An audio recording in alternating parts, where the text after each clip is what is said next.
Hey guys.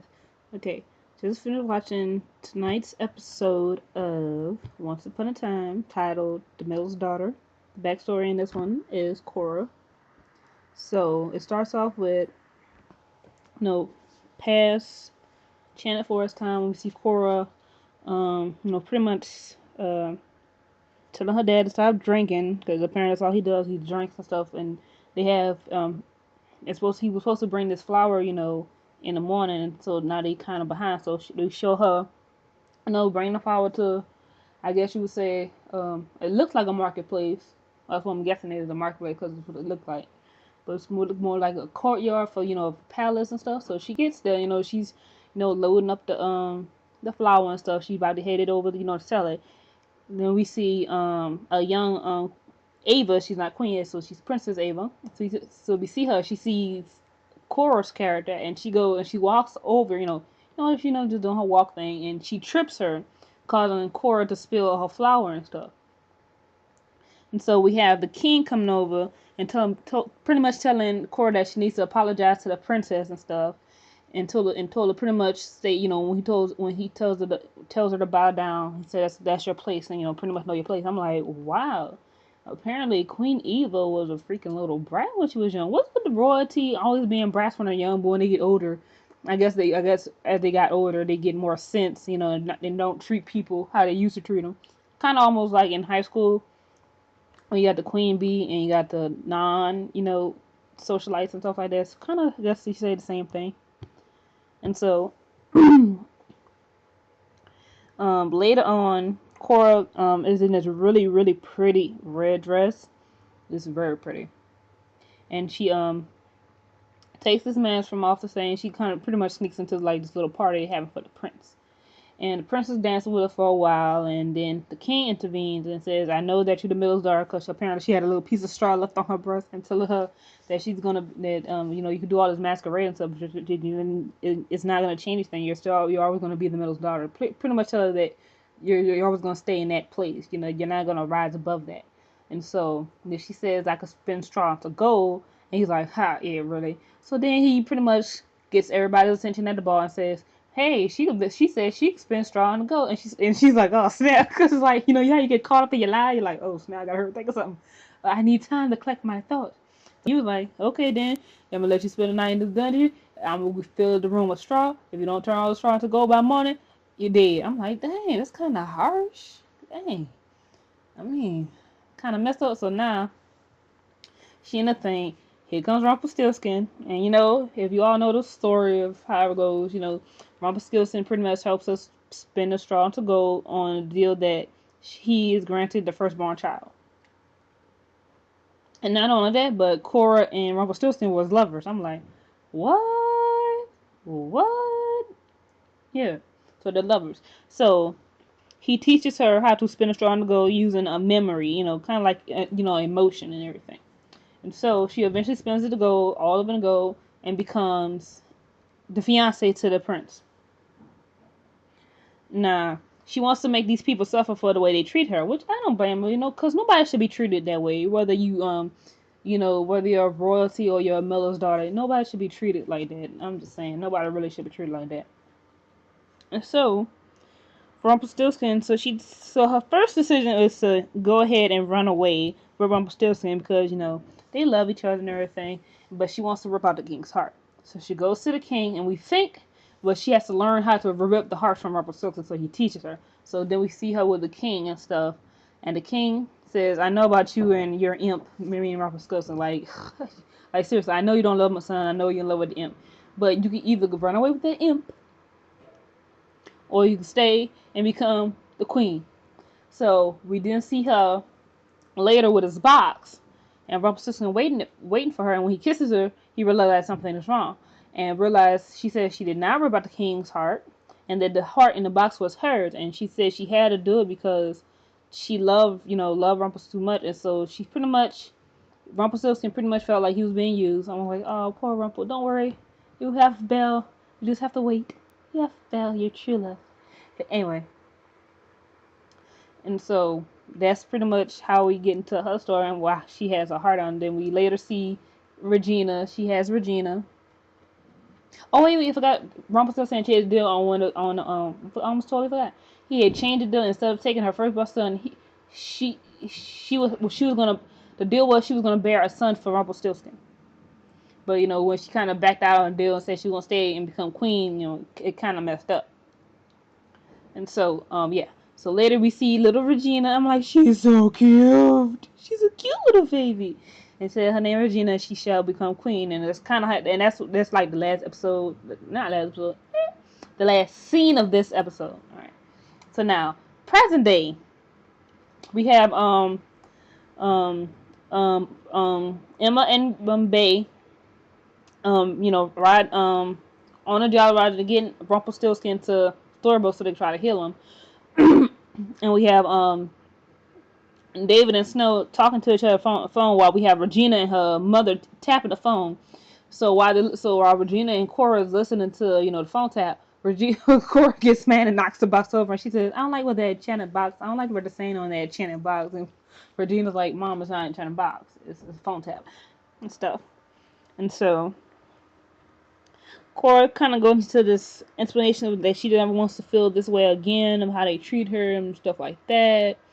Blah blah blah. So when Rumpelstiltskin finally gets there, they realize that he's dying because Cora holds the dagger and sees his name is slowly disappearing. And she's like, if pretty much Rumpelstiltskin dies, the power with him disappears as well. So she decides that she's gonna kill him so she can become the Dark One.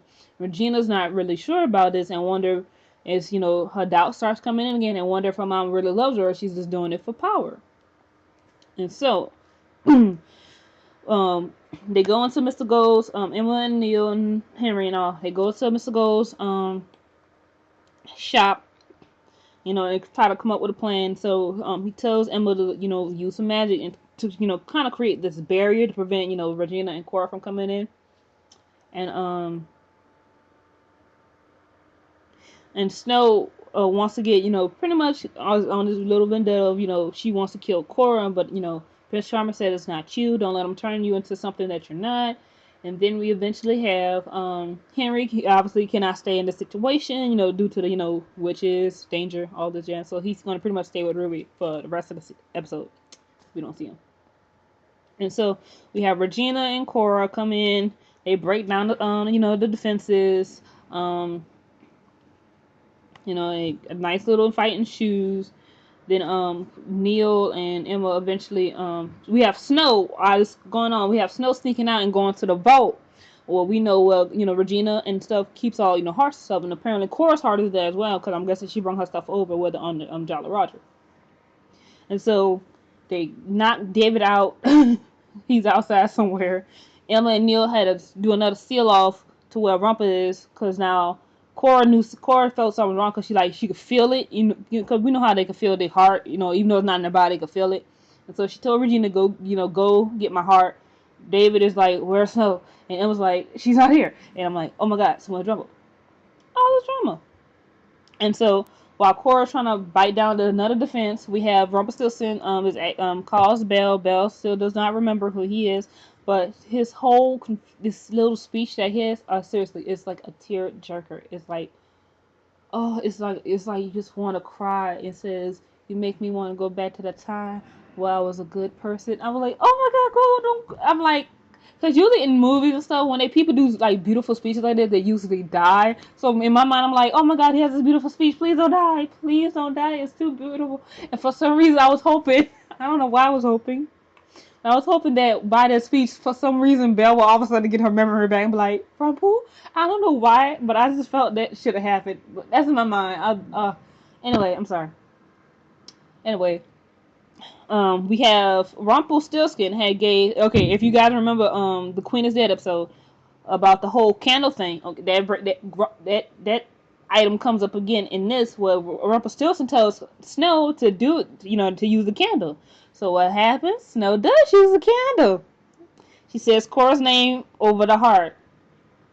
Regina comes and gets it. She gives Regina the heart.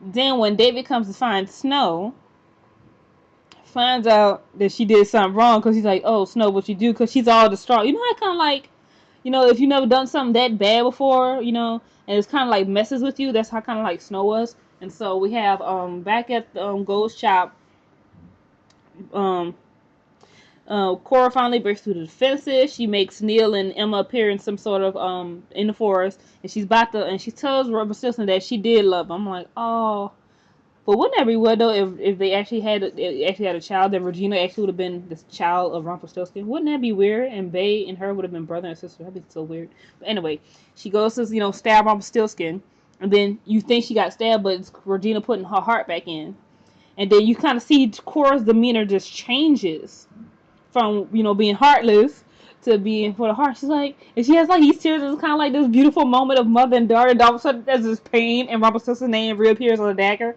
So I'm like, oh snap, she's dying. So then Regina, finally, about to get the love from her mother, and it's taken away from her. I'm like, oh my goodness, this is so not good. So she's holding her mother in her arms. Her mother is at her dying breath is like, you would have been enough. You are enough. Meaning that she didn't really need all this power, so all she needed was her child. And then she dies, and Regina thinks it was Rumpelstiltskin, and Rumpelstiltskin like, it wasn't me. Then we have Snow and David coming in, and Snow's like, Regina, don't. And we have Regina crying and stuff, and she's like, you. And Snow's like, oh my god, what have I done? I'm like, this is not gonna be good. Obviously, I'm just like, this is not gonna be good. So obviously these two families are in this never-ending cycle of killing each other and get revenge, killing each other, get revenge. Started with their parents, and now it's on to Regina and Snow. It's like, oh my goodness, like a never-ending cycle of this vengeance thing. It's like, really, like, kind of stop. But that was pretty much all this episode. Next week's episode, it looks good. Obviously, Regina is back to being the evil queen. Something that something her redemption thing was trying to get away from, but apparently not. So we got that going on. And another thing I also found funny was when Cora, younger Cora, is in her wedding dress, kind of do how you do the fitting for the wedding dress, and Rumpelstiltskin kisses her and stuff, and she mentioned that brides have to be Snow White, and Rumpelstiltskin, he's like, oh, the irony, because he says the irony of seeing the future, because obviously he knows that Eva is going to have a child who happens to be named Snow White. I just thought that was so funny. But anyway, that was pretty much a very, very good episode, and I really can't wait for the next one. But I'm just like, oh my god. But I don't know. I kind of like Regina being evil, even though I think I like her being evil because the good of her goodness. But it's like when she's it's like you just love a good villain. You know what I'm saying? I mean, we all love heroes, but you really do sometimes love the villain. And from what I've seen of what how to do the previews, I don't know. I think Snow obviously is in some is going to be have a heart taken out because we see Regina kind of ripping hard. I'm like, oh snap, this is going to be good. But I mean, but Regina, okay, she's on the revenge thing, but and then she kills Snow, which is Henry's grandmother. Henry definitely will not like her then. You know what I'm saying? And her whole thing about her is pretty much her love for Henry is pretty much what keeps her from being, I guess you would say, truly evil. It's her love for Henry. So I can't wait until next week's episode. And this episode was good. So tell me, guys, what you thought about tonight's episode. Comment, rate, subscribe. And if you're unable to watch ABC's, show Once Upon a Time for whatever reason, for like, maybe it doesn't air in your country or whatnot, you can send me a message, inbox or something, and I can help you try to watch it, catch up. And you can also, if you do have a Netflix account, they have the whole first season up there, or you could download the ABC app. But if you have no, way to reach those, I could send you a link to watch the all of season 1 and all the current episodes of season 2 online. So just send me a message. So see you guys next time.